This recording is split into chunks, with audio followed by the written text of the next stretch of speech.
Vamos falar agora sobre subestações. Bom, começando logo pela definição, eu tenho aí um conjunto de condutores ou aparelhos, né, ou equipamentos, todos eles destinados a modificar as características da energia elétrica, que podem ser a tensão e corrente. Então, assim, englobe subestação não quer dizer o transformador, mas sim o conjunto dos elementos que podem necessariamente fazer uma modificação nas características da energia elétrica. Pode simplesmente não ter sequer um transformador, mas ter elementos de proteção ou de seccionamento. Mas antes de falar sobre a subestação propriamente dita, vamos entender um pouquinho como é que se comporta o sistema elétrico de potência, né? O conjunto completo. O sistema elétrico de potência ele envolve a geração, a transmissão e, por fim, a distribuição. O objetivo do sistema elétrico de potência é fazer essa transferência, você converter a energia primária em energia elétrica e depois transportar essa energia elétrica até o meu consumidor final. Esse aí seria o objetivo todo. E aí eu tenho uma série de componentes que vão auxiliar nesse processo. Só para ilustrar, nós definimos a geração de acordo com a energia primária que ela é. Né? É muito comum a gente conhecer a hidrelétrica, a solar, a eólica, que estão muito em focos. Temos a termoelétrica, a nuclear e outras com a maré motriz, que é baseada no movimento da água, e a geotérmica, que é baseada no calor do interior da Terra. Né? Então, de acordo com o tipo de energia primária a ser convertida com energia elétrica, você acaba caracterizando qual seria a sua unidade geradora. Mas enfim, vamos voltar à nossa divisão básica do nosso sistema de potência. Eu tenho o meu grupo de geração, depois eu tenho a transmissão, vou transmitir essa energia para, no final, fazer a minha distribuição. Sobre a geração. Pelo próprio nome que está falando, a geração ela é formada pelas unidades geradoras. E algumas características a gente tem que destacar. Elas são limitadas por alguns fatores, como potência e velocidade. Né? Só para ter uma ideia, uma usina hidrelétrica ela funciona com baixa velocidade do seu eixo e uma termoelétrica com alta velocidade do seu eixo. Nós falamos isso quando estudamos sobre motores e geradores, na questão das características de curto-circuito. Só que o detalhe que eu quero chamar a atenção é referente ao isolamento. As usinas, os geradores, eles são fabricados até 30 kV. Né? Mais do que isso, você começa a ter limitação, principalmente pelo isolamento entre os condutores, né? Entre as espiras que vão formar os seus geradores. Né? Então, isso aí é um ponto que eles estão limitados a 30 kV. Só que para isso eu preciso agora transmitir a energia gerada até a minha residência, até a minha indústria, que está com uma distância muito grande da minha geração. Com isso, para que eu diminua a corrente de perda, né, para transmitir a mesma potência, P é igual a V vezes I, se eu aumento a tensão, eu diminuo a corrente. E naturalmente as perdas por efeito Joule, que I ao quadrado R, vão reduzir ao quadrado. Então por isso que eu tenho que elevar a minha tensão para a transmissão, para que eu possa transmitir em grandes distâncias com baixa perda. Quando você fala da transmissão, eu posso ter basicamente duas classificações, ou a transmissão ou a subtransmissão. Na transmissão eu estou interligando um grande sistema, a tensão normalmente é acima de 230 kV, e já a subtransmissão eu estou chegando ao meu consumidor final. Então as tensões já são reduzidas entre 138 e 69 kV. Só para ter uma ideia, aquela subestação de Ilha do Retiro que fica próximo da Poli, ela é de 69 kV. Chega uma linha de 69 kV lá naquela subestação. E para ilustrar, a gente pode dizer também que a tensão, o nível de tensão da minha linha de transmissão, ela vai ser em função da distância que eu tenho que percorrer. Então, para eu transmitir a mesma potência, numa distância D1, eu tenho um certo nível de kV. Uma distância D2, um nível de tensão maior, numa distância D3, um nível de tensão maior, assim vai. Chegando ao ponto que para distâncias muito grandes, é mais interessante e economicamente mais viável você usar corrente contínua, ao invés de usar uma transmissão em corrente alternada. E por fim, após gerar, transmitir, vamos chegar agora no nosso sistema de distribuição, que é o objeto do nosso estudo. Essa faixa aqui que nós vamos trabalhar são níveis de tensões que vão de 110, 220 até 35 kV. Essa é a nossa faixa de atuação. Para dar uma resumada um resumo sobre essa questão do sistema elétrico, a gente pode, em síntese, dizer o seguinte: tenha uma ideia, tenha em mente que a geração ela tem uma tensão igual ou inferior a 30 kV. Por isso, eu preciso elevar a tensão para a transmissão em uma grande distância. E eu posso transmitir a energia gerada, e a tensão vai depender da distância da geração. Quanto maior a minha distância, maior a tensão, e pode chegar a um ponto que seja mais interessante economicamente você fazer uma transmissão em corrente contínua do que corrente alternada. E temos uma classificação que pode ser dada a cada nível de tensão, né? Então, a 1 kV a gente pode considerar como baixa tensão, entre 1 até 69 média tensão, até 230 alta tensão. Quando vai 230 a 800 kV é extra alta tensão, e quando for maior do que 800 kV eu já chamaria de ultra alta tensão. Quer saber mais? Não, apenas mostrando uma visão global. Eu estou aqui com a minha geração, que ele vai gerar até 30 kV, então ele sai de baixa tensão em média, eu vou elevar, vou transmitir, vou fazer a transmissão em corrente alternada ou corrente contínua, e depois eu vou dar aquela reduzida quando estiver chegando na minha cidade, e por fim eu vou fazer a distribuição. Então eu fiz a transmissão da CHESF até a subestação da CELP, vamos dizer aquela subestação da Ilha do Retiro de 69 kV, e dela sai 13.800 volts, onde eu posso encontrar os meus transformadores de distribuição ou um transformador de consumidor. Por exemplo, o transformador da Poli, que a gente encontra logo na entrada, ele está recebendo 13.800 volts para que o nosso fornecimento fique na faixa 380/220. Aí, para saber mais, eu tenho 2 livros aqui. A gente vai falar bastante sobre subestações e o dimensionamento delas. Esse aqui do professor Amauri.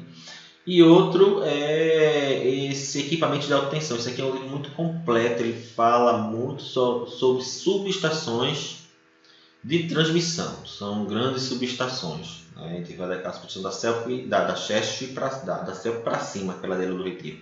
São modelos como aqueles ou nível de tensão superior. Esse livro ele é disponível na TAESA, porque foi um trabalho de pesquisa, e vocês podem baixar por esse link, ele é muito bom. Mas é um assunto muito complexo, muito mais voltado para a engenharia elétrica e eletrotécnica. Mas vamos lá, vamos começar, né? Voltando ao nosso sistema completo, nós temos a nossa geração. Eu vou encontrar nela uma subestação elevadora, olha o meu transformador aqui.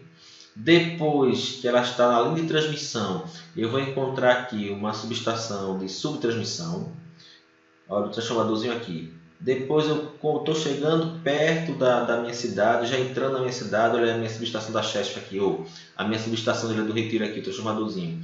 Então eu tenho uma subestação de subtransmissão, ou uma subestação de distribuição, está errado isso aqui.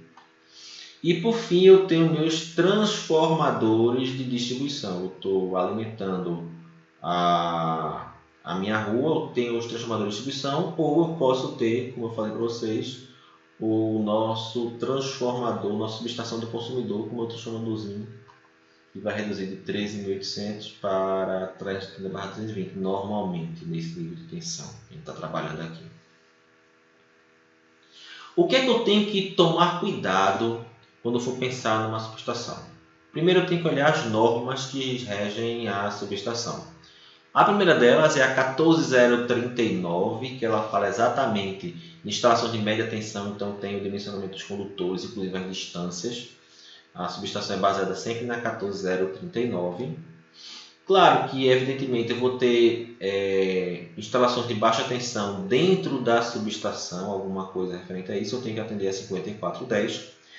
E, por fim, se a edificação, o ambiente tiver afluência pública, eu tenho que pensar também na 13570, que trata de instalações elétricas nesse tipo de ambiente. E, por fim, eu não posso deixar de observar as normas das concessionárias locais, onde elas fazem algumas exigências a mais além do que a norma está solicitando. Vamos dar uma visualizada numa subestação, já para a gente começar. Entenda o seguinte, aqui eu estou com um poste da rua, aqui está o muro da propriedade, está sendo uma alimentação aérea, eu tenho um outro poste particular para dar suporte e eu estou direcionando o condutor de cobre nu para a minha subestação abrigada, até chegar no meu ponto de medição.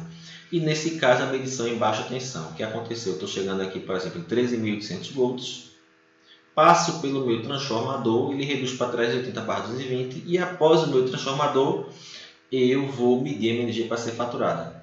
Quando a medição, só para ilustrar, quando a medição ela já é em baixa tensão, a fatura de energia ela acrescenta um percentual para incluir as perdas do transformador que ela não está medindo. Apenas por curiosidade. Como é que nós chamamos esse trecho? Todo esse trecho que vai desde a derivação até o ponto de medição, ele é chamado de entrada de serviço. É fundamental a gente compreender esses termos, porque a gente tem que compreender qual é a responsabilidade da concessionária e qual é a nossa responsabilidade em manutenção, em projeto, seja o que for. Então, a entrada de serviço, ela engloba todo esse trecho. Quais são as outras nomenclaturas, outras definições que nós temos que saber? Ponto de derivação ou de ligação. O ponto de derivação de ligação é esse pontinho aqui, exatamente. Eu tenho uma rede de distribuição da concessionária e ela vai derivar esse ponto para começar o nosso ramal de ligação. Nosso ramal de ligação não, nossa entrada de serviço. Então é do ponto de derivação que ele começa a nossa entrada de serviço. Essa linha aqui, além da concessionária, daqui para cá começa a ser características exclusivas do consumidor. Entre o ponto de derivação até o ponto que a gente chama de entrega, a gente chama de ramal de ligação. Esse ponto ele é o de responsabilidade da concessionária. A responsabilidade da concessionária ela termina aqui na questão de infraestrutura. Vamos dizer o seguinte, se esse condutor partiu, o cliente ele troca. Se esse condutor partiu, a concessionária que troca. Se esse elo fusível arrebentou, a concessionária que vai religar. Então, daqui para cá é de responsabilidade da concessionária até o ponto de entrega. E após o ponto de entrega, é de responsabilidade do consumidor. Tem a identificação do ponto de entrega, como eu já falei, é o ponto de conexão com as instalações da unidade consumidora e caracteriza o limite de responsabilidade do fornecimento. Então, até aqui é o limite de responsabilidade da concessionária. Entre o ponto de entrega até o ponto de medição, a gente chama isso de ramal de entrada. Então, todos os condutores, acessórios, tudo que está compreendido entre o ponto de entrega até o ponto de medição, ele é chamado de ramal de entrada. Nessa figura, nós estamos vendo um ramal de entrada aéreo, mas ele pode ser aéreo, mas também pode ser subterrâneo. Alguns elementos da subestação, de uma subestação que a gente consegue visualizar só nesse desenho. Primeiro a gente está vendo aqui a chave fusível, chave com elo fusível. No caso de um curto-circuito na minha instalação, para que esse curto-circuito não prejudique a linha da concessionária, ela instala uma chave fusível com um fusível limitado à corrente dimensionada para a corrente de curto-circuito, na qual, se ocorrer algum defeito aqui nesse instante, essa chave fusível atua. Claro que existe uma coordenação dessa chave fusível com o nosso disjuntor de entrada e dessa chave fusível com outros fusíveis. Mas, dependendo do nível de curto-circuito, é capaz de não ser suficiente esse elemento. Por exemplo, já participei de um curto-circuito, onde o transformador desse pegou fogo, houve arco elétrico e, além desse elo fusível romper, também lá da subestação da concessionária, vamos dizer, a Ilha do Retiro, né, aquela subestação da CELP, né? Então, na subestação da concessionária de 69 kV, o disjuntor geral da concessionária abriu também, porque ele chegou a perceber o nível de curto-circuito tão intenso que ele foi. Então, abriu a chave fusível, inclusive o alimentador todo da subestação. Outro elemento que a gente consegue visualizar aqui é o para-raios. Opa, mas como assim o para-raios? Bom, imagine o seguinte, essa linha da distribuidora, ela pode receber descargas atmosféricas. Então, o raio vai cair aqui, o raio pode cair aqui, o raio pode cair aqui. E essa sobretensão que ocorre nessa linha, nesse condutor, ela vai ser transferida para a esquerda e para a direita. Dependendo da proximidade do raio, de onde ocorreu o raio, esse surto pode chegar próximo à minha entrada da subestação. Para que não ocorra nenhum dano do meu componente interno, eu instalo um elemento para-raio, na qual ele pode perceber que ele está ligado aqui com minha malha de aterramento. E ele curto-circuita o sistema quando ocorre alguma sobretensão entre esses dois terminais. Então, eu tenho um elemento interno que ele acompanha o nível de tensão e, a partir de um determinado nível de tensão, ele curto-circuita internamente, enquanto existe esse surto. E após a finalização do surto do raio, ele restabelece o isolamento e continua no seu funcionamento normal. Então, para-raio, para evitar que os surtos que ocorram na linha, o raio que cai na linha, passe para o ambiente interno da minha subestação. Alguns elementos que podem identificar também são os isoladores bastão. Ele serve para dar distância entre a parte viva de alta tensão e a minha estrutura, porque se ele estiver próximo da minha estrutura, ele pode dar um arco elétrico para a minha estrutura, energizar a minha estrutura, então tem que dar uma distância de segurança, e ela é feita através de isoladores. Para que eu possa entrar com alta tensão, um outro elemento que eu estou mostrando aqui é a bucha de passagem. Eu preciso, o condutor não pode passar pelo meio da minha estrutura, principalmente por questão da carga de distância de segurança. Então, para que ele entre no ambiente interno, o condutor de cobre nu ele é conectado em uma extremidade. Todo esse isolante garante o isolamento na minha estrutura e na entrada, e quando entra na subestação propriamente dita, eu faço uma nova conexão e daqui por dentro eu faço a minha alimentação dos componentes internos. E isso tudo devido à alta tensão e eu ter que garantir a distância mínima de segurança entre qualquer elemento da minha subestação. Também com a mesma função, nós podemos visualizar os isoladores de pilar. Nesse desenho, a gente supõe que ele está sendo representado por barras de cobre nu ou condutor mesmo de cobre nu preso no isolador. Esse isolador é para garantir a distância mínima entre a parede e o elemento vivo de alta tensão.